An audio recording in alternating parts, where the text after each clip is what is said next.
Ayan, maayos-ayos na ang panahon. Pero mag-aalas 6 na ng hapon. Ako muna ay mamamalengke at wala na talagang walang mangunguya. Ang hirap ng Magandang hapon sa inyong lahat. Ako hindi ko na malaman kung paano ako magsisimula sa aking pagbablog. Nakakapagod din kasi araw-araw nasa loob ng trabaho. Tapos ganito pa ang init ng panahon. Kaya kung lalabas ka, ganitong oras ka lang bago ka magkakaroon ng lakas uli. Kaya ito, punta muna ako ng groceries kasi magpapaluto ng bihon si Yuni-chan. Sa Sabado kami magkikita. Kailangan makabili na ako ng ingredients ngayon para hindi ako bukas. Maagad ba yun? Ano ba yun? Yung oras. Wala akong oras bukas. Baka busy kami bukas Kaya ito, larga na muna ako.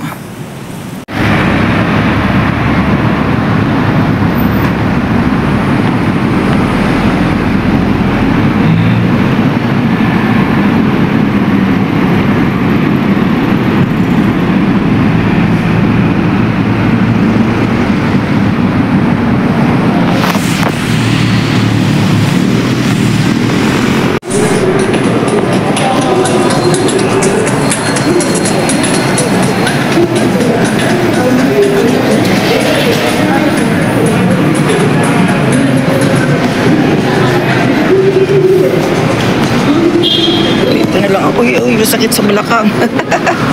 Masakit sa balakang. Doon ako sa kabilang kalsada pupunta.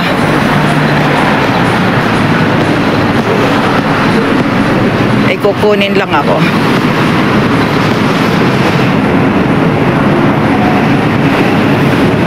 Sabi nila, masarap daw tong Burger King. Hindi pa ako dito nakakatikim. Yung Burger King.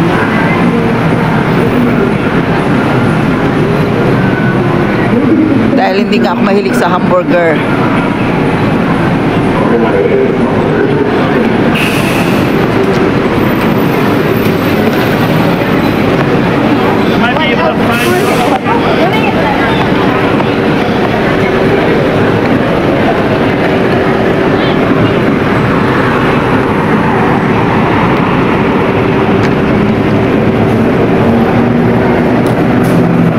Ayan ang city bus. Yan ang public. Ito ang private. Yan, private yan. Ibang may-ari. Hindi government. Pero ang presyo pareho lang. Sayang ko ng aking tisuryo. Diba pag nag-withdraw ng pera, wala nang ang laman Akala ko tuloy-tuloy na yung Akala ko isang lapad yung nakuha ko. 1,000 lang pala. Di sayang nung 100 yen. Nadoble tuloy. Wala pa naman akong iba nun. Pag may pagkakamali, matututo. Ang init. Antok pang inyong lolay. Ayan. Ako'y mamamalingke tapos uuwi na rin kaagad.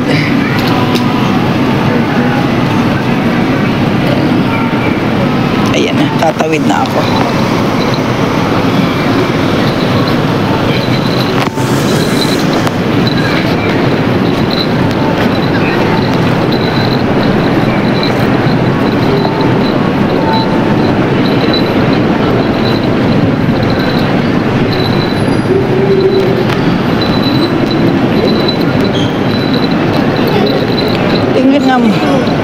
Titingin nga ako sa Gio muna kung anong meron bago ako mamalengke.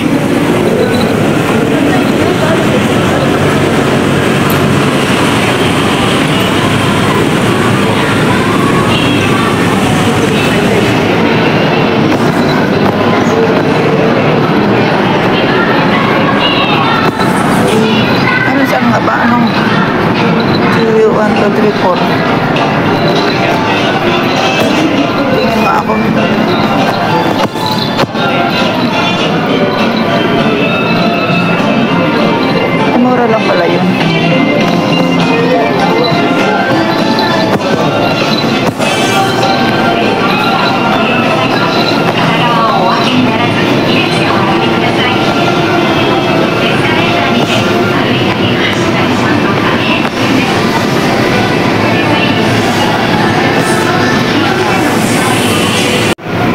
Tingin lang ako kung anong meron dito.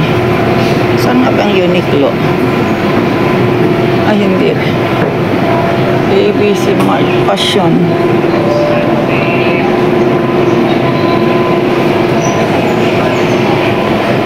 Baka dito sa taas.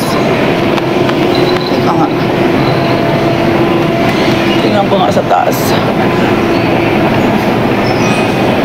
Goldo Wild.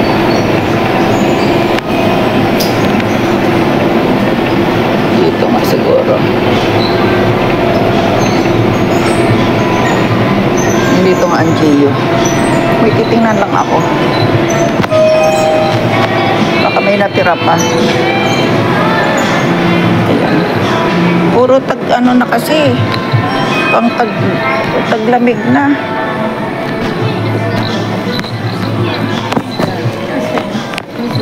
Puro mga pantaglamig na.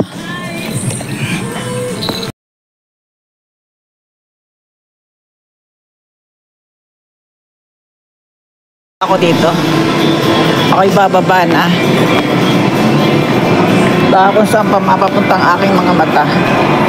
Ang daming kamiseta, sana. Ang daming mga t-shirts, oh. Ang pakarami. Ako'y naaliw na naman. Kaya pala, kapamalingkin na ako. Ay, uuwi na.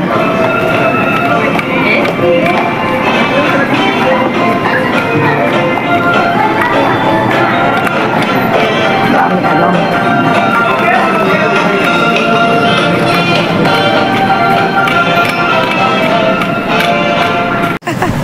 Gabi na, oh. Madilim na. Anong oras na kaya ngayon? Alas 8. Mga siguro 2 oras akong lumabas. Ayan. Pero maaliwalas na, hindi na katulad ng dati na ano, na mainit kahit gabi. Kasi may darating na typhoon sa Martes, 27. May darating, kaya siguro ganito ang panahon. Medyo mahangin. Wala din bituin. Kaya ito, ako'y aariba na. Siguro mga 30 minutos bago ako makarating ng bahay. Ako'y uuwi na ngayon. At iba na naman ang aking nabili. Pakikita ko mamaya sa inyo kung ano yung nabili ko. Nagala-gala ako eh. Ayun. Ayun tuloy. Ibang napuntahan ng aking pamalengke. Kaya sinasabi ko sa inyo, diba? Huwag magdadala ng pera para hindi dumilat ang inyong mga mata. O paano? Ako'y aariban muna nitong aking bike. At kasi baka umulan, aputin ako ng ulan. Dumating na ako sa akong balay na marumi. Hindi makapaglinis, puro trabaho kasi. Walang magagawa, ganun talaga ang buhay. Kaya ayan, tingnan-tingnan nyo na lang. O yan, may tinapay akong binili. May salmon akong binili. Napapakain kasi ako ng gulay. Mayroon din akong biniling yari na to. Yari ng chicken barbecue. Kasi nga wala na akong ano. Ito naman yung atay at saka yung chicken na nahiwa na siya. Uhugasan ko na lang at aking lulutuin bukas. Ay hindi, Sabado ng madaling araw. Oo, Sabado ng madaling araw. O kaya gagawin ko na para mainit ang pag-uwi ni Yuni Chang. Nanghihingi kasi. Yung anak. Itong pipino. Pipino. O ikaw ay pipino. Hindi ka pipino. Tapos, ang pabrika na ngayon ay mura. Kaya bumili ako ng 2. Ito ay ipo-frozen ko. Kasi kung gusto ko magluto ng kung anong karne o ano pa man, mayroon akong nito. O diba? Kaya pagka ako'y nagluluto, mayroon. Tapos ito lettuce, kakainin ko to ngayon dahil may binili akong hipon. Asa na ba yung hipon ko? Tapos bumili ako ng isang mais. 100 ang presyo. Grabe yung mais dito, ano? 100. 100 petot sa atin. Tapos ito rin, hindi ko na malaman kung magkano ang presyo nito. Itong Kodawari daw, Fruitsu Ninjin. Fruits Ninjin daw to. So, ibig sabihin, matamis. Pwedeng kainin ng hilaw. At luminalin na ako ng, ayan, cabbage. Para sa bihon nga. Sa yaki bihon. Sa ginisang bihon. At bumili ako ng kundol. May nakita akong maliit na kundol. Ihahalo ko dun sa chicken. Kung kapalit ng papaya. Kasi wala dito papaya. O, ayan lang ang aking pinamili. Pero, mayroon pa rin akong biniling kung ano-ano. Kaya, hurot ang aking kinabuhi. Naubos. Naubos ba? Abang ako'y nagpapahinga, ako'y nagdadadakdak dito sa aking mga pinamili. Kasi sa loob ng groceries, mahirap kumuha ng video. Kasi, alam mo naman, dito naman, alam nyo naman dito, may bawal dito, bawal doon. Kaya mahirap kumuha. Kaya pagdating na lang dito sa bahay, saka ako magdadadakdak.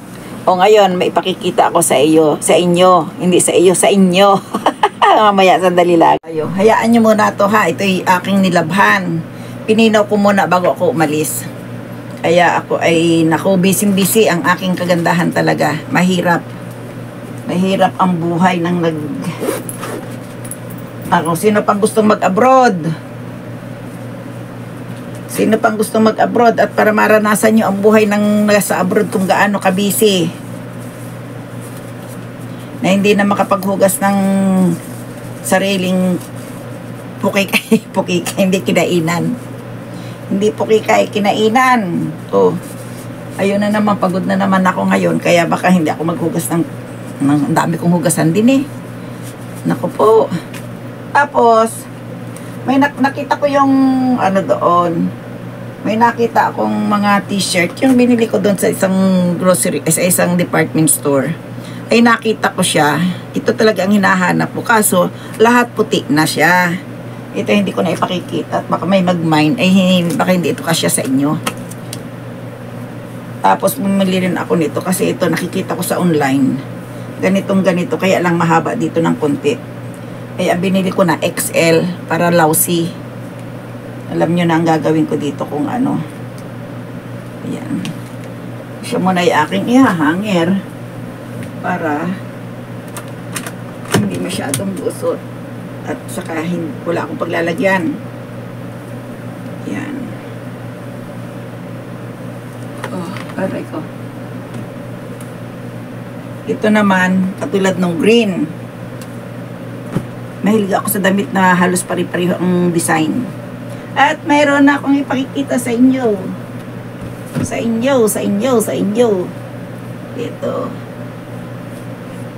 Natatandaan nyo ba? Natatandaan nyo nung ako'y magsukat doon sa isang, sa isang vlog ko. Ito na siya. Nabili ko na di ba? Kaya lang, ang tanong, kasya ba to sa akin? Maisukat nga. Susukat ko muna. Wait lang. Isang pikit lang.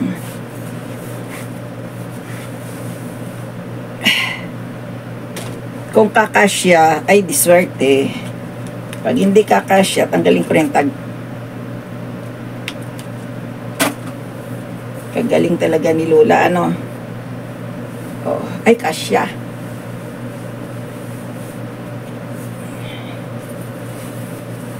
Medyo maliit na konti. Wow, di ba? Anong sa inyo? Maganda ba? Beautiful ba? Ay wow. Nung makita ko to talaga naman, ako'y nabighani. Kaya lang, ito ay L size. Kailangan ko magpaliit ng katawan. Ayan. Di ba? Beautiful. Kakatuwa. Nabili ko rin. Ganda kasi ng kulay. Kahit anong isuot mong short, ay pwede. Pwede ka mag-green, pwede ka mag-red, pwede ka mag-orange. At Pwede ka mag-violet. May violet ba akong short? Wala, orange lang. Kaya ayan. Marami pa doon na mga mura.